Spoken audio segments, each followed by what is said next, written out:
El tema de hoy tiene que ver con la infancia, las sombras de la infancia, y es biodescodificación transgeneracional lo que vamos a ver, y algunos ritualitos que te voy a dar.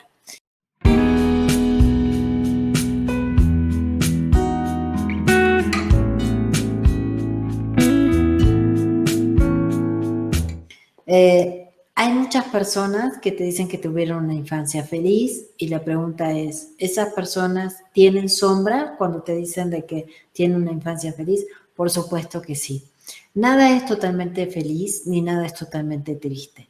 Si alguien te dice que tiene una infancia muy triste, seguramente se olvidó de alguna parte bonita.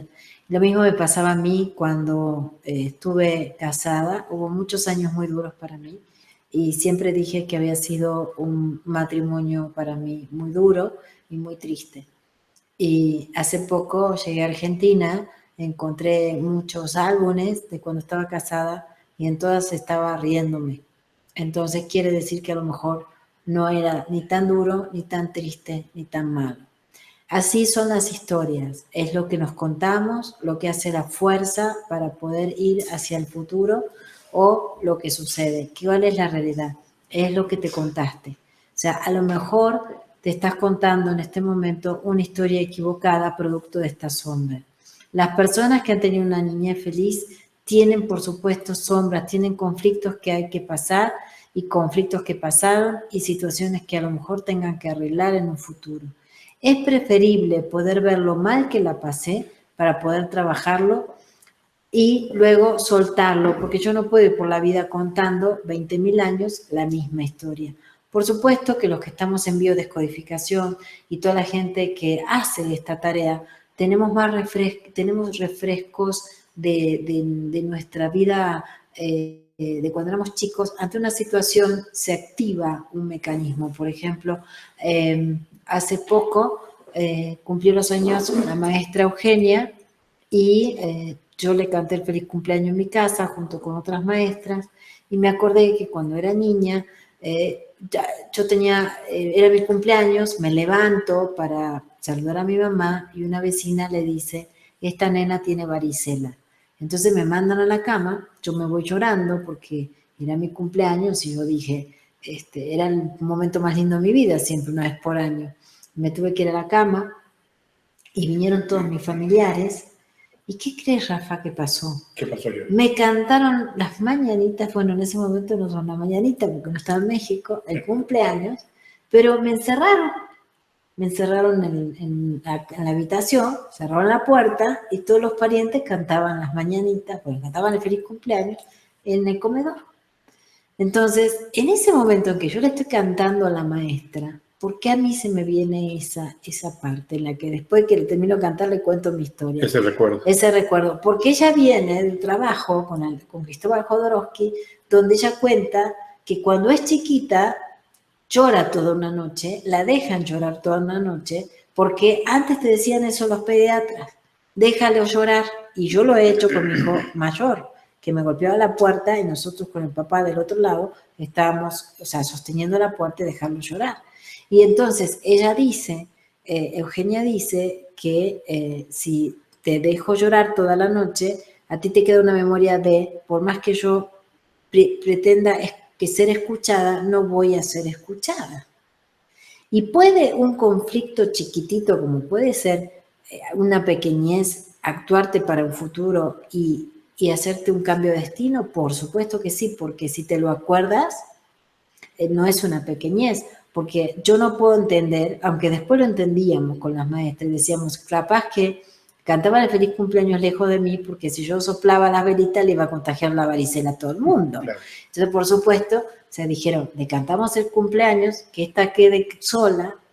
No, pero me pareció un horror lo que me hicieron, y quizás por eso es que a mí no me gustan los cumpleaños y tengo que hacer un cambio. Por eso a Francesco no le encantaba, tampoco le gustaba, y lo mandan los maestros a hacer un cambio. Y Eugenia dice, yo cada vez que hablaba, nadie me escuchaba.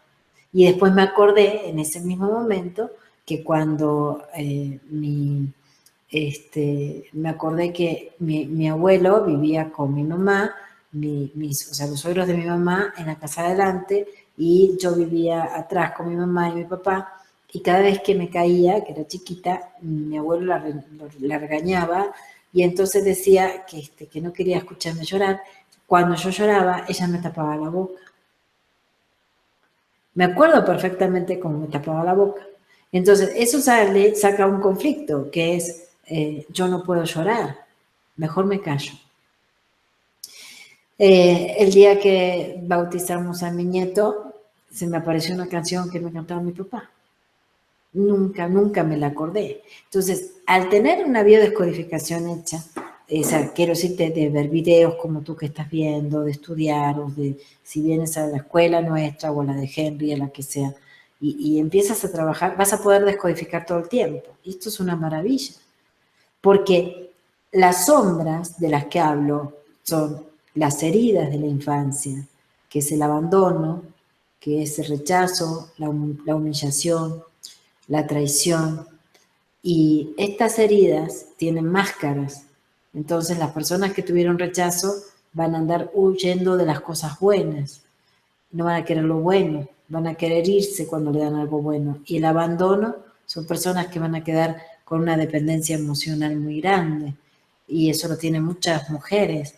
Y la traición es pensar de que los demás, estar a la defensiva, o sea, gente agresiva está a la defensiva, controladora, rígida. La injusticia es igual, tienen patrones parecidos a la traición, y todas estas heridas, como puede ser la humillación, hace que la persona sea masoquista. O sea, estas todas las tenemos, no tenemos las 5, pero tenemos 2. Y en estas 2, bueno, nos podemos llevar toda la vida encontrándonos personas que nos generen estas heridas. Y tenemos mucha bibliografía sobre cómo una mamá hace daño. Los invito a que busquen en internet y pongan mamás narcisistas, mamá arañas, mamá, pónganle la palabra que quieran, manipuladora, y van a ver qué cantidad de bibliografía que hay sobre la mamá. Si tú quieres buscar una historia de padres y pones padres violentos, va a salir escuela para padres, enséñenle a los niños a educarse. O sea, cuando tú quieres buscar información de padres, te va a impresionar porque no hay nada. Sobre el papá no hay tanto como por la mamá. Entonces voy a ir a las sombras de cada uno, que las genera cada uno, y luego vamos a ir a las preguntas. Mira, con la mamá tenemos el 80% de nuestro ADN, y toda la generación materna es la generación que a mí me va a dar la abundancia o la carencia. Si no tienes dinero, tiene que ver con un conflicto de toda la rama materna, de todas las ramas de las mujeres, no solo materna. De mi papá también tuvo mamá, son las mujeres. Tanto tú seas hombre o mujer, lo que va a venir a ti como ADN es el 80% de todo lo que generaron las mujeres. ¿Sabes cuántos antepasados tenemos si nos remontamos a 500 años? 1,5 millones.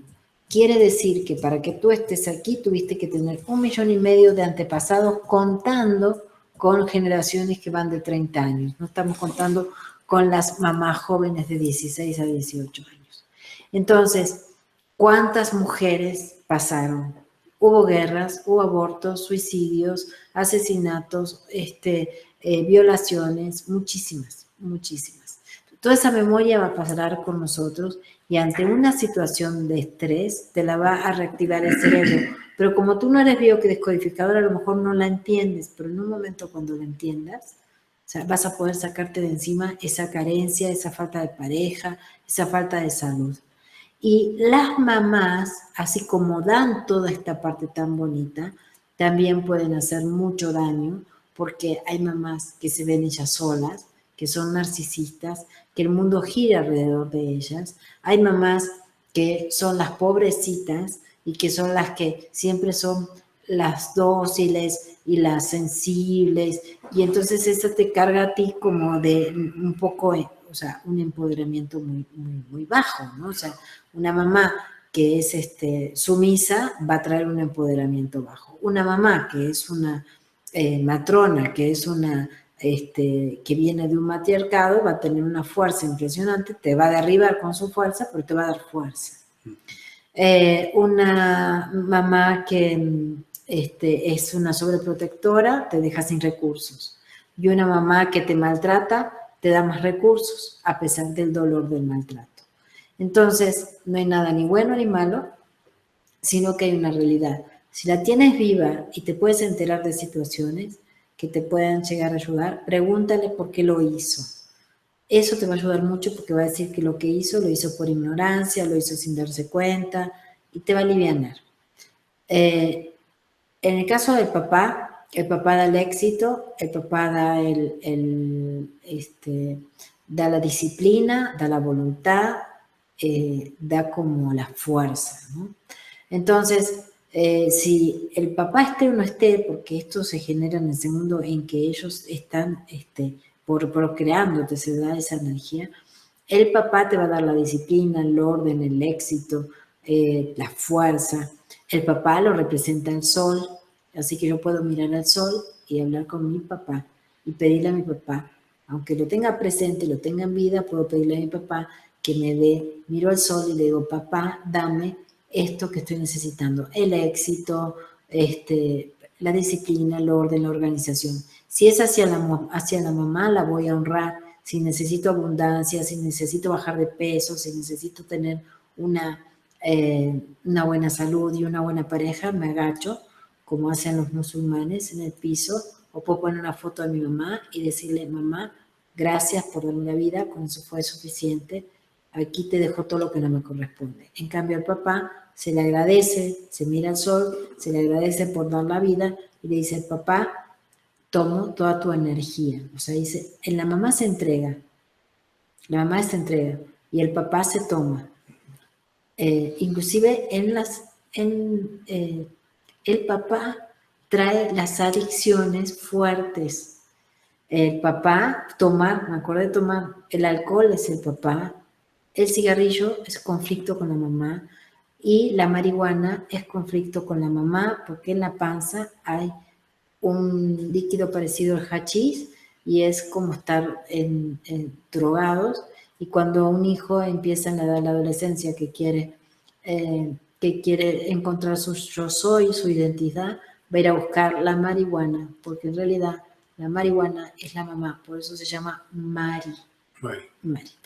Y el papá, te dije que hay muy poca bibliografía, hay muy poca historia sobre el papá en los libros de biodescodificación. O sea, agarro en una triada se le dice, cuando mamá con papá hacen un vínculo y dejan al niño afuera. O mamá me usa a mí para que yo fuera como la confidente luego de papá. O sea, voy a juntar a estos dos para que estos dos, estos hagan otra cosa. Las triadas las manejan los dos, pero en bio hablan, muchos conflictos son de mamá y otros son de papá, y hay enfermedades masculinas y enfermedades femeninas. Sin embargo, de papá podríamos hablar que hay un papá abusador, como puede ser un papá que abuse sexualmente. Cuando abusa sexualmente está diciendo que él es el que tiene el poder sobre la familia. Para eso abusó. Abusó para mostrar que él es el poderoso. En el inconsciente. Podría ser un padre degenerado, pero en el inconsciente quiso abusar para mostrar el poder que tenía sobre esa familia. Tenemos un papá que es alcohólico, muy normal, y ese es el papá que abusa a través de la droga, o sea, y a través de los golpes, que es el maltrato. Pero un papá siempre va a ser necesario, ¿en qué sentido? Es el que da permiso para que el hijo huele. La mamá lo apega al hijo y el papá lo despega. Entonces, si tú no te puedes despegar de una relación, por ejemplo, estás enganchado con tu ex o estás enganchado en tu casa de tus padres, es que no te está dando el permiso tu papá para despegar. Entonces, muchas personas se enferman porque no saben desapegarse de los afectos. Así que entonces se mira al sol y se dice, papá, ayúdame a desapegarme de tal cosa, de vivir en la casa de mi mamá, de un trabajo que no me sirve, de un negocio que no me funciona, al papá. Se lo mira al sol y se le dice, ayúdame, tomo tu fuerza para despegar. La mamá es la que apega. Si yo quiero, por ejemplo, que mis hijos estén más apegados a mí porque los noto indiferentes, puedo pedirle a mi mamá, decirle, mamá, gracias por darme la vida, con eso fue suficiente, te honro y te veo, y en este momento te pido el apego, que me ayudes a tener el apego desde un buen lugar, estoy hablando, desde algo bueno, el apego a que esta relación familiar funcione mejor. Cuando en el caso de los hermanos, en la infancia yo no tengo hermanos, es una historia, los hijos únicos, los zurdos, las personas que son gemelos o cuates vienen a cambiar el árbol genealógico, pero después tengo los hermanos. Y en los hermanos las sombras están con los celos, pero en realidad no son los hermanos los que producen celos, son los padres que hacen la diferencia. Entonces siempre hay un hijo más visto que otro, hay celos entre ellos. Entonces nosotros como padres tenemos que ver que estamos generando hacia esos hijos que sufren celos, pero si nosotros estamos siendo equitativos, o sea, ¿por qué hay celos? Porque en algún momento no fuimos equitativos, en algún momento no hicimos las cosas bien. Entonces, siempre que haya conflictos de herencia con los hermanos, que haya conflictos con los padres, o sea, con los hermanos, lo que hay que hacer es hacer un ritual de reconocimiento a los celos que se tienen, porque hay hermanos que son muy duros y han sido parte de la sombra de esta infancia. A mi mamá le pasó, o sea, su madre tiene a su segundo hijo cuando ella tiene 6 años y la hace a un lado directamente. Entonces ella siente admiración, porque si mi mamá lo quiere tanto, yo por admiración, por amor a mi mamá también lo voy a querer tanto. Pero entonces el hermano dice, a mí no me quieras tanto, yo voy a hacer todo para que me quieras menos. Y entonces le hace la vida imposible. Pero en realidad el rencor ella no lo trae con el hermano, aunque te dice que, por eso te digo que el cuento que nos contamos es equivocado. Ella dice que el miedo, perdón, que el enojo lo trae con su hermano, en realidad lo trae con su madre que hizo diferencia con su hermano. ¿Y sabes qué pasó? Fue una guerra en la que ella lo amó profundamente, en la que él fue un déspota. ¿Sabes qué sucedió? Que cuando mi madre muere, él dice, qué pena, no me di cuenta que la había querido tanto. Yo dije, qué pena que no te hayas dado cuenta que se quieren tanto, qué pena que entre hermanos haya esta sombra. Pero hay sombra porque en los antepasados también hubo sombra. Entonces es imposible que uno no repita la historia. Nosotros tenemos que vivir bajo la sombra, mantenernos bajo esa sombra y poder encontrarle como el gusto de cómo salir y salir airoso de lo que no te gusta. Quedarte en la sombra es, bueno, te quedas en el lugar que no te gusta, pero observando por qué no te gusta, observando por qué no puedes hacer un salto para irte a la luz. Y algo que a mí me gustaría decirles a todos es que se tengan paciencia con su vida, porque cuando más te desesperas, el destino es muy fuerte, el destino va a marcar el 90%. Solo cuando dices, yo no quiero más esto, y te enfocas en lo que quieres, el destino se puede cambiar. Mientras yo no me enfoque, mientras yo esté pensando que a lo mejor no puedo, entonces nada va a funcionar.